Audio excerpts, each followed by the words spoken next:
portion of it is coal.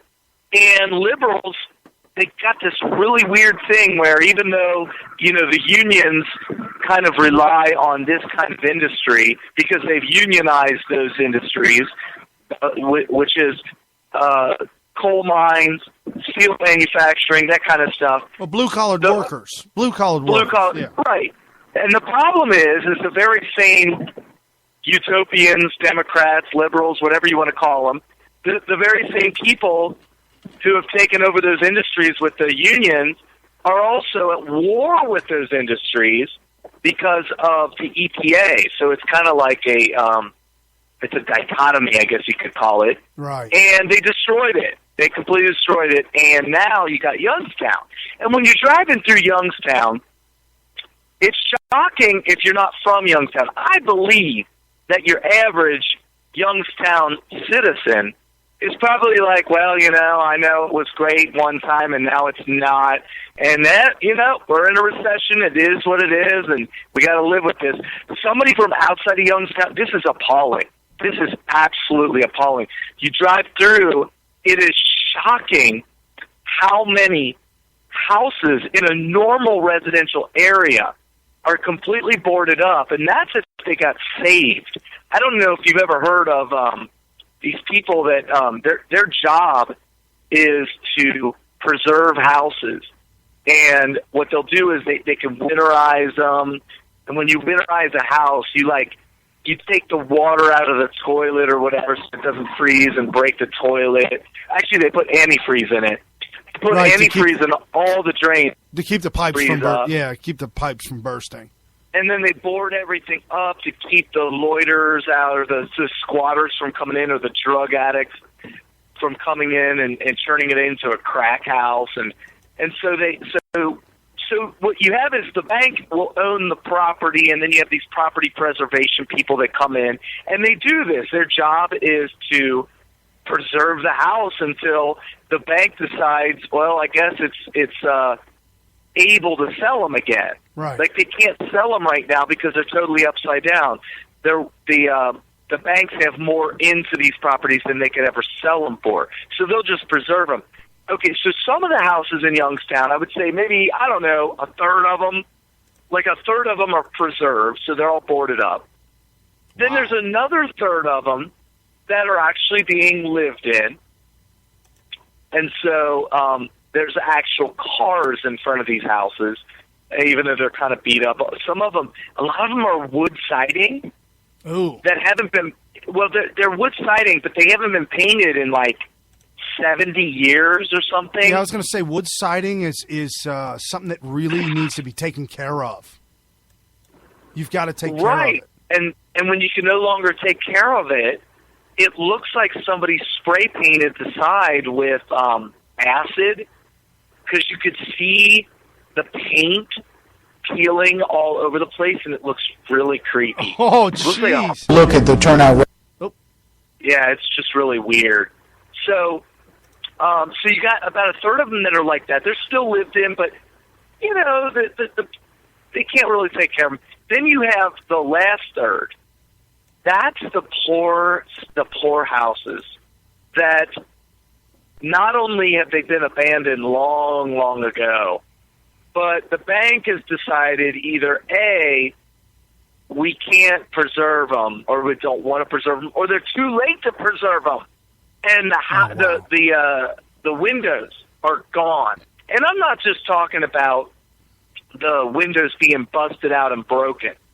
Like the frame of the windows are gone. How does that happen?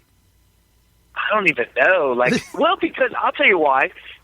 Sometimes the woodworking around the window may be made out of some high-dollar wood, maybe some mahogany or something.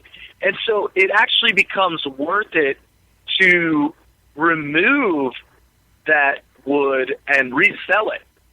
Wow. And so what you end up with is a hole, like a square hole or a rectangle hole. Well, maybe they were, because maybe they kept the glass, the window, and the frame. Kept it all together. Say, hey, man, this is worth something. No. What happens is you got vandals that'll break the window, And in order to safely enter the place, in order to rip everything off, you got to bust all the rest of the glass out. Right. So the glass is gone. Okay. And then once the homeowner realizes that all the windows been broke, then they go ahead and remove the frame for resale. Okay.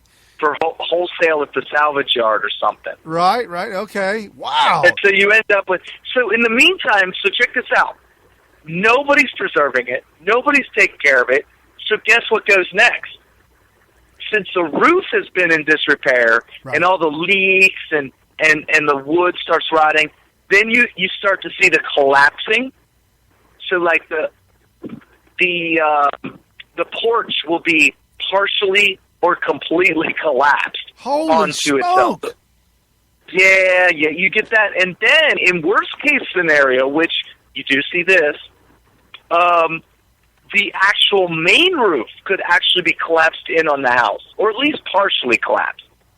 Wow. In on the second floor. Yeah, it's sad. And now I'm only talking about, I just gave you 3/3. So those are all the structures. I'm not including the lots. There's bare lots all over the place. Like you'll be in a neighborhood and there'll be I don't know, maybe 2/3 of all the lots have buildings on them. So what I just gave you are all the lots that have buildings on them. The other third of the lots, of the total lot, are bare. They're just grass. So at one point, there was a collapsed house on it, and they came in and demoed the house and then planted seed. Wow. And now they're just mowing the lawn. Wow. That's how bad it is. It is that literally that bad. I'm looking. I Googled Youngstown, Ohio, abandoned, and I can't tell if this is Detroit or Youngstown. Yeah, because it's not like you'll see one house and you're just like, wow, that's abandoned. No, it's like every third house that's even standing still is just, it's clearly abandoned. And I didn't even get into the landscaping. There are houses that look like they could actually maybe be occupied because most of the windows are still there. There may even be a light on inside. But when you look at the landscaping, you're like, whoa, dude, who is in charge of, like, hacking down the honeysuckle from coming out of the foundation? Oh, right. I mean, there are bushes coming out of the foundation that are higher than the first floor. They're growing up higher than the porch roof. Wow. And you're just like, oh my goodness, you got to be kidding me. And so that's Youngstown. There's it's called Adora Park. It's an amusement park. It's a theme park. And they're in Youngstown. Well, apparently it was at one point a functioning theme park. But now, but now they're showing pictures of the wooden roller coaster and the parking lot. No. And the entire parking lot is nothing but grown over concrete grass. All the concrete's grass, and the big giant wooden roller coaster drops off, and there's chunks missing. It's completely fallen apart, and is overgrown. The whole amusement park looks overgrown by trees and bush and rubbish and all that stuff. Yes. So there's a show on, I don't know if it's Discovery Channel or History Channel, whatever, and it's all about what the world would be like without people. Right. And they're not talking about what the world would look like if people never existed. They're talking about what the world would look like if everything was exactly the way it is now, but people just literally disappeared from Earth altogether. And they talk about what it would be like after 24 hours. And then what it would be like after 48 hours. And then it would be like what it looks like after a week. And then a month. And then a year. And then 10 years. And then 100 years. They go all the way to like 1,000 years. and then like 10,000 years. And Youngstown is kind of like, reminds me of the show, like after 10 years, like what life would be like after people, because like you said, there's concrete around. There'd be like a parking lot or something like that, and there'll be like stuff growing out from the cracks of the parking lot, and you're startled by it because you take for granted stuff.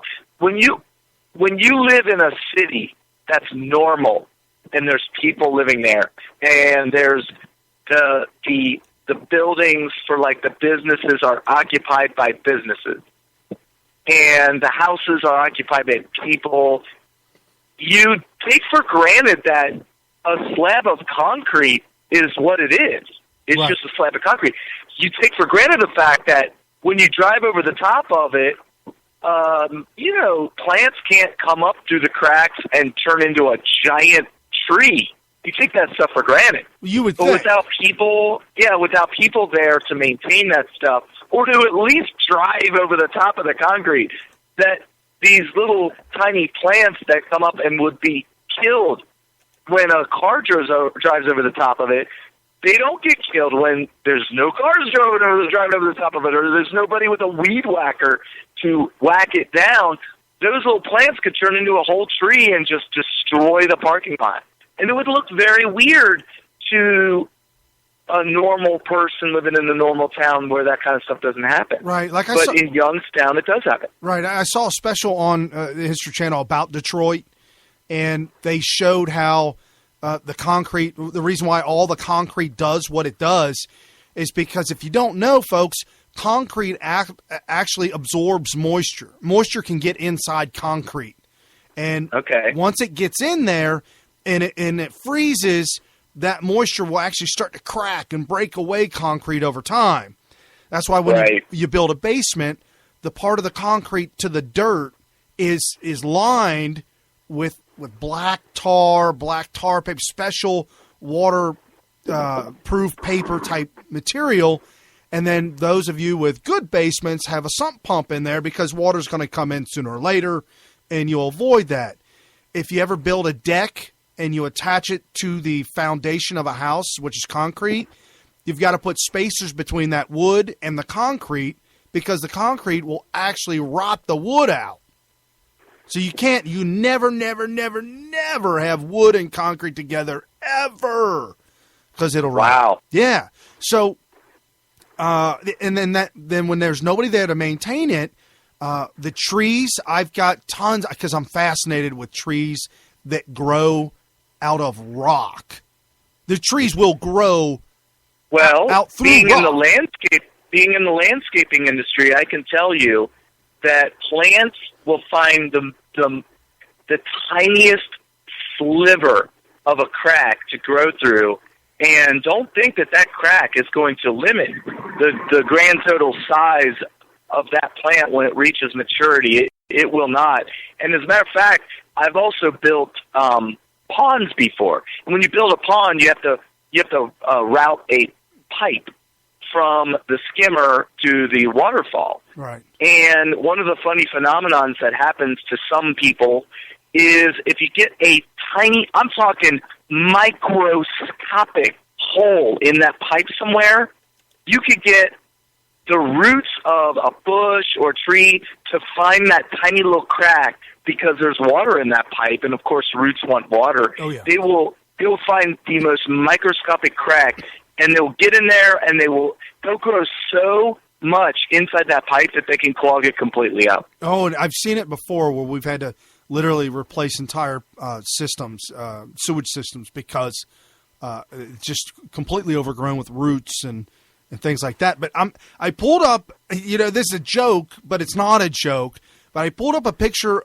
of Youngstown, and somebody has posted this on Pinterest, and the picture has the center of Youngstown has this red line that goes all the way around in a circle, but hedges at each street. So it's not a circle, it's, different angles. But the center of Youngstown is all in red, circled, and it says ghetto.